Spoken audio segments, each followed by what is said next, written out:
Welcome to Govinda maths class 11 math exercise 1.1 class 11 math का जो है एक नंबर जो क्वेश्चन बता रहे थे और क्लास जो है क्या कर दिए थे, क्लोज कर दिए थे। तो एक नंबर का क्वेश्चन जो है, कुछ क्वेश्चन जो है बच गया था, तो फिर से सुन लेते हैं। क्लास 11th मैथ एक्सरसाइज 1.1 का एक नंबर बता रहे थे, कुछ ही क्वेश्चन बताए थे और क्लास को क्लोज कर दिए थे। जहां तक बताए थे उससे आगे का क्लास देखिएगा तो एक नंबर का ही क्वेश्चन था। एक नंबर में 9 क्वेश्चन है। एक नंबर में कितना क्वेश्चन है? 9 क्वेश्चन है। 9 क्वेश्चन में 3 क्वेश्चन हम बता दिए थे। क्वेश्चन क्या है कि कौन समुच्चय है और कौन समुच्चय नहीं है। हम बता देते कि जिस सेंटेंस में, जिस वाक्य में सबसे आ जाए, श्रेष्ठ आ जाए, सर्वश्रेष्ठ आ जाए, हम कहेंगे कि वह समुच्चय नहीं है। फिर सुन लीजिए, जिस वाक्य में सबसे आ जाए, श्रेष्ठ आ जाए, सर्वश्रेष्ठ आ जाए, हम कहेंगे कि वह जो वाक्य होगा वह समुच्चय नहीं होगा। यह ट्रिक हुआ। वैसे तो हम बता दिए हैं कि वस्तुओं के अनुसार आपका संग्रह ना बदले तो समझिए कि समुच्चय है। अगर वस्तुओं के अनुसार संग्रह बदल जाता है तो आप कहिएगा कि समुच्चय नहीं। तो देखिए क्वेश्चन है कि आपकी कक्षा के सभी बालकों का संग्रह, जैसे आपकी कक्षा में जितने भी बालक हैं, अगर हम बोलेंगे कि नाम लिखिए, दे दिया जाए सभी बच्चे को कि नाम लिखिए, तो जो भी आपके कक्षा में बालक होगा उसी का नाम लिखिएगा, ठीक है। एक्स्ट्रा तो नाम नहीं लिखिएगा। अगर विनय को दे दिया जाए, आप भी उसी का नाम लिखिएगा जो जो आपके कक्षा में बालक है। अगर अभिषेक को दे दिया जाए, वही नाम लिखेगा कि अलग लिख देगा? हाँ, क्रम अलग अलग हो सकता है। क्रम क्या हो सकता है? अलग अलग हो सकता है। जो व्यक्तियों के अनुसार संग्रह ना बदले तो हम समझ लेंगे कि समुच्चय है। और ये 3 को शब्द अगर नहीं आए तो समझ लेना कि समुच्चय है। तो देखिए, सबसे श्रेष्ठ नहीं है, आप कहिएगा कि समुच्चय है। अगला है 100 से कम सभी प्राकृतिक संख्याओं का संग्रह। अगर हम आपसे पूछे 100 से कम सभी प्राकृतिक संख्या तो क्या बताइएगा? 1 से 1, 2, 3 से लेके कहां तक? 99 तक। अगर हम भागलपुर वाले बच्चे से पूछे कि 100 से कम प्राकृतिक संख्याओं का संग्रह, तो वही बताएगा 1 से लेके कहां तक? 99 तक। कहीं कोई दिक्कत? तो बाबू, व्यक्तियों के अनुसार अगर संग्रह ना बदले तो हम कहेंगे कि समुच्चय है। और यह भी याद रख लीजिएगा, ज्यादा दिमाग अगर नहीं लगाइएगा तो सबसे श्रेष्ठ और सर्वश्रेष्ठ अगर न हो तो कह देना कि समुच्चय है। तो आप कहिए समुच्चय है। फिर सुनिए अगला, लेखक प्रेमचंद्र द्वारा लिखित उपन्यासों का संग्रह की बताइए। अगर लेखक प्रेमचंद्र जितने भी उपन्यास लिखे हैं, अगर हम आपसे पूछे तो वही लिखिएगा उपन्यास। अगर भागलपुर वाले बच्चे से पूछे तो वही उपन्यास लिखेगा। पटना वाले बच्चे से पूछे तो वही उपन्यास लिखेगा कि अलग अलग उपन्यास लिखेगा? जो प्रेमचंद्र उपन्यास लिखे होंगे वही लिखेगा। और हम यह भी बता दिए हैं बाबू ट्रिक, अगर सबसे श्रेष्ठ सर्वश्रेष्ठ जिस वाक्य में ना हो, आप कह दीजिएगा कि समुच्चय है। देख लीजिएगा, तीनों शब्द नहीं है, हम कहेंगे कि समुच्चय है।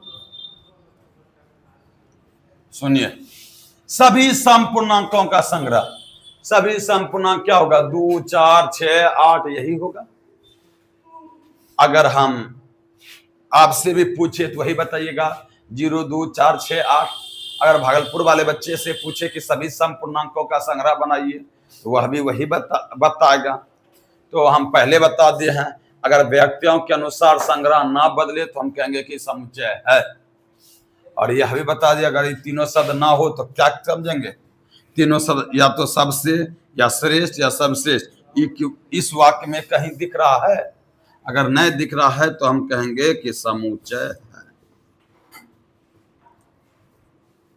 फिर सुनिए, बस इतना सा याद रखिए, ये तीनों शब्द जो है जिस वाक्य में ना दिखे ना, आपका दीजिएगा समुच्चय है। देखिए इस वाक्य में ये तीनों शब्द दिख रहा है क्या? तो नहीं दिख रहा है, हम कहेंगे कि समुच्चय है। देखिए यहां सबसे दिखा, जैसे ये तीनों शब्द दिख जाए कहिएगा कि समुच्चय नहीं है। यहाँ क्वेश्चन है विश्व के सबसे अधिक खतरनाक जानवरों का संग्रह, तो आप कहिएगा कि समुच्चय नहीं है। आप बताए समुच्चय नहीं है। विश्व के सबसे अधिक खतरनाक जानवर, अगर हम आपसे पूछेंगे तो आप बताइएगा शेर। भागलपुर वाले बच्चे से पूछेंगे रे बाबू बताओ क्या विश्व का सबसे खतरनाक जानवर कौन है, तू बता देगा बाघ।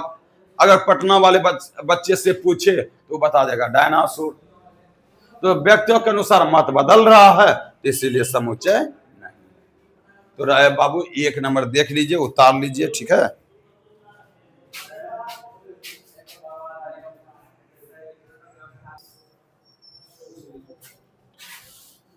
चलिए अब बाबू दूसरा क्वेश्चन देख लेते हैं। दूसरा क्वेश्चन है कि मान लीजिए a बराबर दिया है, सुनिएगा ध्यान से बाबू, कि मान लीजिए कि a बराबर दिया है, रिक्त स्थानों में उपयुक्त प्रतीक यह और यह चिन्ह दिया है। अब हम समझते हैं कि इस चिन्ह को क्या कहते हैं और इस चिन्ह को क्या कहते हैं। जैसे इस चिन्ह को आप कहते होंगे प्लस, इस चिन्ह को कहते होंगे माइनस, इस चिन्ह को कहते होंगे गुना। उसी प्रकार से अब ई चिन्ह और इस चिन्ह को क्या कहते हैं, तो यहां सुनिएगा बाबू, इस चिन्ह को कहते हैं बिलोंग्स टू, इसको कहते हैं डज नॉट बिलोंग्स टू। सुनिए, इस चिन्ह को कहते हैं बिलोंग्स टू, इस चिन्ह को कहते हैं डज नॉट बिलोंग्स टू, ठीक है। Belongs to, does not belongs to, does not belongs to. Belongs to का मतलब होता है, इसको हिंदी में कहते हैं कि अवयव है या सदस्य है या में है, इसको कहते हिंदी में अवयव नहीं है,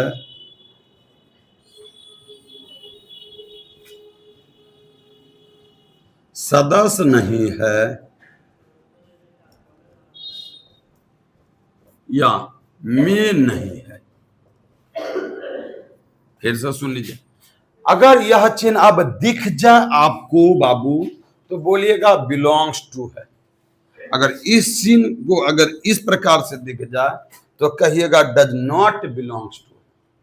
जैसे कि टू इस प्रकार से दिया रहे तो इसको पढ़ते हैं टू बिलोंग्स टू ए। अगर यही काट दे तो इसको पढ़ते हैं two does not belongs to A. कहीं कोई दिक्कत? अब देखिए सुनिएगा, इसका मतलब क्या कह रहा है बाबू, कि मान लीजिए ए एक सेट है, रिक्त स्थानों में उपयुक्त प्रतीक बिलोंग्स टू अथवा डज नॉट बिलोंग्स टू को भरिए। अब यहां पे इसको बिलोंग्स टू अथवा डज नॉट बिलोंग्स टू को भरिए। तो बिलोंग्स टू किसको कहेंगे, डज नॉट बिलोंग्स टू किसको कहेंगे, तो एक बार यहां देखिए, जैसे कोई एक सेट दे दिए बी, बी में दे दिए ए बी सी डी, इस प्रकार से हम कहेंगे कि बी सेट में कौन कौन बिलोंग कर रहा है।